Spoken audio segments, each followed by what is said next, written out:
നമസ്കാരം. UDF അധികാരത്തിൽ വന്നാൽ, ഈ തെരഞ്ഞെടുപ്പിൽ അധികാരത്തിൽ വന്നാൽ, ഏറ്റവും അധികം സീറ്റുകൾ ലഭിച്ചാൽ, ഭൂരിപക്ഷം ലഭിച്ചാൽ ആരായിരിക്കും മുഖ്യമന്ത്രി എന്നുള്ള ചോദ്യം അത് ഈ തെരഞ്ഞെടുപ്പ് പ്രചരണ സമയത്ത് തന്നെ ഉയർന്നു വന്നതാണ്.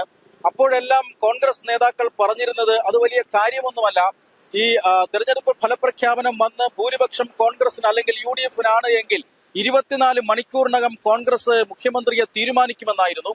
എന്നാൽ ഇപ്പോൾ ഫലപ്രഖ്യാപനം വന്ന് ദിവസങ്ങൾ പിന്നിട്ടിരിക്കുകയാണ്. കോൺഗ്രസിന് ഒരു പ്രൊസീജിയർ ഉണ്ടെന്നും ആ പ്രൊസീജിയറിലൂടെ മുഖ്യമന്ത്രിയെ തീരുമാനിക്കുമെന്ന് പറഞ്ഞിരുന്ന പാർട്ടി ഇപ്പോൾ വലിയ പ്രതിസന്ധിയിലാണ്. ഈ പറഞ്ഞ പ്രൊസീജിയർ അത് നടന്നുകൊണ്ടിരിക്കുകയാണ്. ആ പ്രൊസീജിയർ നടന്നുകൊണ്ടിരിക്കുമ്പോൾ തന്നെ സംസ്ഥാനത്തെ സീനിയർ നേതാക്കന്മാർക്കായി ഫ്ലക്സ് യുദ്ധം തെരുവുകളിൽ അരങ്ങേറുകയാണ്. നമ്മൾ ഈ തെരുവ് യുദ്ധമാണ് നമ്മൾ ഇപ്പോൾ കണ്ടുകൊണ്ടിരിക്കുന്നത്. ഫ്ലക്സ് യുദ്ധമാണ്. VD സതീശനും അതുപോലെ തന്നെ KC വേണുഗോപാലിനും രമേശ് ചെന്നിത്തലയ്ക്കും വേണ്ടി അണികൾ ഈ തെരുവോരങ്ങളിൽ കടിപിടി കൂടുന്നതാണ് നമ്മൾ ഈ ദൃശ്യങ്ങളിലൂടെ കാണുന്നത്.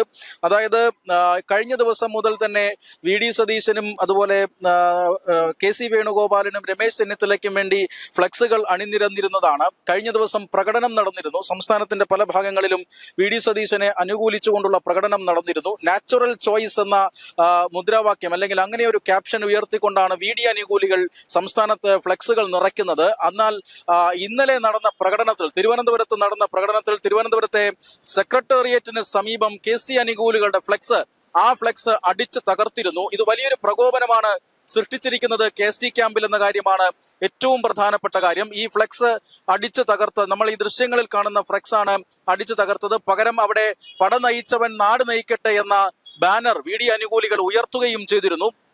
അതിന് തൊട്ടു പിന്നാലെയാണ് ഇന്ന് രാവിലെ മുതൽ ഇത്തരത്തിലുള്ള നമ്മൾ ഈ ദൃശ്യങ്ങളിൽ കാണുന്നത് പോലെയുള്ള ഉമ്മൻചാണ്ടിയെ വേട്ടയാടിയവർക്ക് മാപ്പില്ല എന്ന ഫ്ലെക്സുകൾ KC പക്ഷം ഉയർത്തിയത് എന്നുള്ളതാണ് ഏറ്റവും ശ്രദ്ധേയമായ കാര്യം. VD അനുകൂലികൾക്കെതിരെ വളരെ ഗുരുതരമായ ആരോപണങ്ങളാണ് ഈ ഫ്ലെക്സിൽ എഴുതിയിട്ടുള്ളത്. അതായത് പാവപ്പെട്ടവന്റെ കണ്ണീരൊപ്പിയ കേരളത്തിന്റെ ജനകീയ മുഖ്യമന്ത്രി ഉമ്മൻചാണ്ടി സാറിനെ UDF സർക്കാരിനെ തീവട്ടിക്കൊള്ളക്കാരുടെ സംഘമെന്ന് വിശേഷിപ്പിച്ചത് ആര് എന്ന ചോദ്യം ഉയർത്തുന്നുണ്ട്. അതോടൊപ്പം തന്നെ 2021 തകർന്നടിഞ്ഞ കോൺഗ്രസിന്റെ പ്രവർത്തകരിൽ ആവേശം നിറച്ച് ശക്തിപ്പെടുത്തിയ സുധാകരനെ KPCC പ്രസിഡന്റ് സ്ഥാനത്ത് നിന്നും മാറ്റാൻ ശ്രമിച്ചു എന്ന ആരോപണം ഉയരുന്നുണ്ട്. അതോടൊപ്പം കോൺഗ്രസ് ഹൈക്കമാൻഡിനെ വെല്ലുവിളിക്കാൻ ജില്ലകൾ തോറും കൂലിപ്പട്ടാളത്തെ ഇറക്കി പ്രകടനം നടത്തിയത് ആര് എന്ന ചോദ്യം ഉയർത്തുന്നുണ്ട്. നാച്ചുറൽ ചോയ്സിനെ, ആർട്ടിഫിഷ്യൽ ചോയ്സിനെ കേരളം തിരിച്ചറിയുമെന്ന മുദ്രാവാക്യം കൊണ്ട് KC അനുകൂലികൾ നേരിടുകയാണ് എന്നുള്ളതാണ് ഏറ്റവും പ്രധാനപ്പെട്ട കാര്യം. അത് വലിയ രീതിയിൽ കോൺഗ്രസിന് നാണക്കേടുണ്ടാകുന്ന രീതിയിൽ 102 സീറ്റുകളുടെ വൻ ഭൂരിപക്ഷം കേരളത്തിലെ ജനത നൽകിയിട്ടും ഒരു മുഖ്യമന്ത്രിയെ അത് തിരഞ്ഞെടുക്കുന്നതിനുള്ള സമയക്രമം, അത് സംഘടനാപരമായ നടപടിക്രമങ്ങൾ അത് നീണ്ടുപോകുന്നത് മനസ്സിലാക്കാം. പക്ഷേ ആ നടപടിക്രമങ്ങൾ നടക്കുമ്പോൾ തന്നെ പ്രധാനപ്പെട്ട നേതാക്കന്മാർക്കായി തലസ്ഥാന നഗരിയിലും അതുപോലെ തന്നെ കേരളത്തിന്റെ പല ഭാഗങ്ങളിലും ഫ്ലക്സ് യുദ്ധം നടക്കുന്നു എന്നുള്ളത് പാർട്ടിക്ക് വലിയ നാണക്കേട് ഉണ്ടാക്കിയിട്ടുണ്ട്. ഈ ഫ്ലക്സ് യുദ്ധത്തിനെതിരെ പാർട്ടിയിലെ ചില നേതാക്കൾ ഇപ്പോൾ പ്രതികരണവുമായി രംഗത്ത് വരുന്നുമുണ്ട്. രാജ്മോഹൻ ഉണ്ണിത്താനെ പോലെയുള്ള നേതാക്കന്മാർ വലിയ പ്രതികരണവുമായി രംഗത്ത് വന്നിട്ടുണ്ട്. എന്തായാലും ഫ്ലക്സ് യുദ്ധം മുറുകുകയാണ് എന്നുള്ളതാണ് ഏറ്റവും പ്രധാനപ്പെട്ട കാര്യം. ദില്ലിയിൽ നിർണായകമായ ചർച്ചകളാണ് ഇപ്പോൾ നടന്നുകൊണ്ടിരിക്കുന്നത്. ഈ 3 നേതാക്കന്മാരെയും KPCC അധ്യക്ഷനെയും ദില്ലിയിലേക്ക് വിളിപ്പിച്ചിട്ടുണ്ട്. അവർ ഇപ്പോൾ ദില്ലിയിലാണ്. നിർണായകമായ ചർച്ചകൾ ഇന്ന് നടക്കും. 3 പേരെയും ഒറ്റയ്ക്കൊറ്റയ്ക്ക് ക്ഷണിച്ചുകൊണ്ടാണ്, അല്ലെങ്കിൽ ഒറ്റയ്ക്കൊറ്റയ്ക്ക് AICC നേതൃത്വം സംസാരിക്കും. അതിനുശേഷം ആയിരിക്കും 3 പേരെയും ഒരുമിച്ചിരുത്തിക്കൊണ്ടുള്ള ഒരു ചർച്ച, ഒരു സമവായ ശ്രമം ഉണ്ടാവുക എന്നാണ് ലഭിക്കുന്ന സൂചന. അങ്ങനെ ഒരു സമവായം ഉണ്ടായാൽ ഇന്ന് തന്നെ മുഖ്യമന്ത്രിയെ പ്രഖ്യാപിക്കാനാകുമെന്ന് കോൺഗ്രസ് നേതൃത്വം കരുതുന്നു.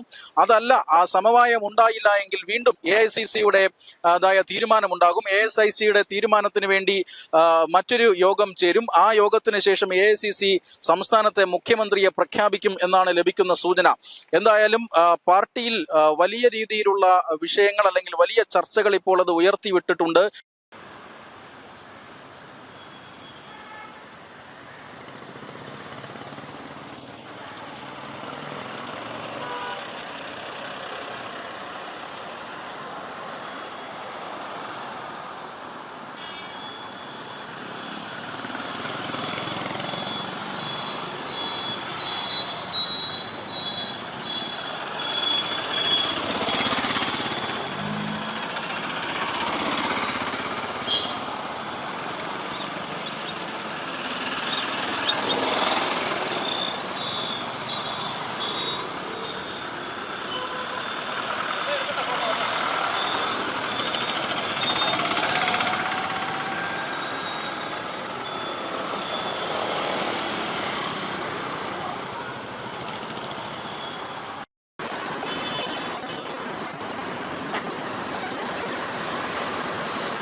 സംസ്ഥാനത്തുടനീളം ഇത്തരത്തിലുള്ള ഫ്ലെക്സുകൾ നേതാക്കന്മാർ പരസ്പരം കൊമ്പ് കോർക്കുന്നത്, വാചക കസർത്തുകൾ കൊണ്ടുള്ള ആ ഫ്ലെക്സ് യുദ്ധം അതെല്ലാം ഇപ്പോഴും നടന്നുകൊണ്ടിരിക്കുന്നു എന്നുള്ളത് പാർട്ടിക്ക് വലിയ നാണക്കേടാകുന്നുണ്ട്. വലിയ ഭൂരിപക്ഷം ലഭിച്ചിട്ടും പാർട്ടിയുടെ മുഖ്യമന്ത്രിയെ തീരുമാനിക്കാൻ കഴിയുന്നില്ല എന്നൊരു നാണക്കേടാണ്. പട നയിച്ചവൻ നാട് നയിക്കട്ടെ എന്നാണ് VD പക്ഷം പറയുന്നത്. അതായത് താനാണ് ഈ ഒരു കഴിഞ്ഞ 5 കൊല്ലം കൊണ്ട് പിണറായി വിജയൻ സർക്കാരിനെതിരെ വലിയ പോരാട്ടം നയിച്ചത്. ആ സർക്കാരിനെ താഴെ ഇറക്കുന്നതിൽ പ്രതിപക്ഷ നേതാവ് എന്നുള്ള നിലയിൽ താൻ വലിയ പങ്ക് വഹിച്ചു. അതുകൊണ്ട് തന്നെ തന്നെ ഏൽപ്പിച്ച ഉത്തരവാദിത്വം അത് ഭംഗിയായി നിറവേറ്റാൻ കഴിഞ്ഞു എന്ന ഒരു സൂചനയാണ് VD സതീശൻ നൽകുന്നത്. അതായത് മുഖ്യമന്ത്രി കസേര, അതിൽ കുറഞ്ഞ ഒന്നും താൻ പ്രതീക്ഷിക്കുന്നില്ല എന്ന സൂചനയാണ് VD സതീശൻ നൽകുന്നത്. അതുകൊണ്ട് തന്നെ മറ്റാരെങ്കിലും മുഖ്യമന്ത്രി ആയാൽ അത് ആ മന്ത്രിസഭയിലേക്ക് താൻ ഇല്ല എന്ന് കൃത്യമായി VD സതീശൻ പറഞ്ഞു വയ്ക്കുന്നുണ്ട്. അതേസമയം KC വേണുഗോപാലിനെ കെട്ടിയിറക്കുന്നത് സംസ്ഥാനത്ത് വലിയ രീതിയിലുള്ള പ്രശ്നങ്ങൾ സൃഷ്ടിക്കുമെന്ന് കോൺഗ്രസ് അനുകൂലികൾ ഒന്നടങ്കം പറയുന്നു. KC വേണുഗോപാൽ AICC തലത്തിൽ അല്ലെങ്കിൽ ദേശീയ തലത്തിൽ പ്രവർത്തിച്ചിരുന്ന ഒരു നേതാവാണ്. സംസ്ഥാനത്ത് അനുകൂല രാഷ്ട്രീയ സാഹചര്യം വരുമ്പോൾ ഇങ്ങോട്ടേക്ക് വരുന്നത് എന്തിനാണ് എന്ന ചോദ്യം അണികൾ പരസ്യമായി തന്നെ ഇപ്പോൾ ചോദിക്കുകയാണ്. കഴിഞ്ഞ ദിവസം VD സതീശന് വേണ്ടി നടന്ന പ്രകടനങ്ങളിലെല്ലാം പ്രാദേശിക നേതാക്കന്മാരും അണികളും ഉയർത്തിയ ചോദ്യം ഇതുതന്നെയാണ്. അതേസമയം തനിക്കാണ് ഭരണപരിചയം, താൻ കഴിഞ്ഞ കുറെ കാലമായി കോൺഗ്രസിന്റെ സംഘടനാ രംഗത്തുണ്ട്, ഒരു തരത്തിലുള്ള ചുമതലയും തനിക്ക് നൽകിയിരുന്നില്ല എങ്കിൽ പോലും വളരെ കൃത്യമായി തന്നെ തന്റെ പരിചയ സമ്പത്ത് കൊണ്ട് കോൺഗ്രസിന്റെ വിജയത്തിലേക്ക് സംഭാവന നൽകാൻ കഴിഞ്ഞിട്ടുണ്ട് എന്ന് രമേശ് ചെന്നിത്തലയും പറയുന്നുണ്ട്. എന്നാൽ ഭരണപരിചയമല്ല, ഒരു നേതാവിന്റെ വിഷനാണ് പ്രധാനം എന്ന് നരേന്ദ്രമോദിയെ പോലും ഉദാഹരിച്ചുകൊണ്ട് VD സതീശനും പറയുന്ന കാഴ്ചകൾ നമ്മൾ കണ്ടതാണ്. അസാധാരണമായ അധികാര വടംവലി കേരളത്തിൽ നടക്കുന്നു, കോൺഗ്രസിനകത്ത് നടക്കുന്നു എന്നുള്ളതാണ് ഏറ്റവും പ്രധാനപ്പെട്ട കാര്യം. അതിൽ പാർട്ടിയെ നാണം കെടുത്തുന്ന രീതിയിലാണ് ഇപ്പോൾ ഫ്ലെക്സ് യുദ്ധം മുറുകിയിരിക്കുന്നതും. ക്യാമറാമാൻ അശ്വിനോടൊപ്പം തിരുവനന്തപുരത്ത് നിന്നും കുമാർ സംയോഗി, മലയാളി വാർത്ത.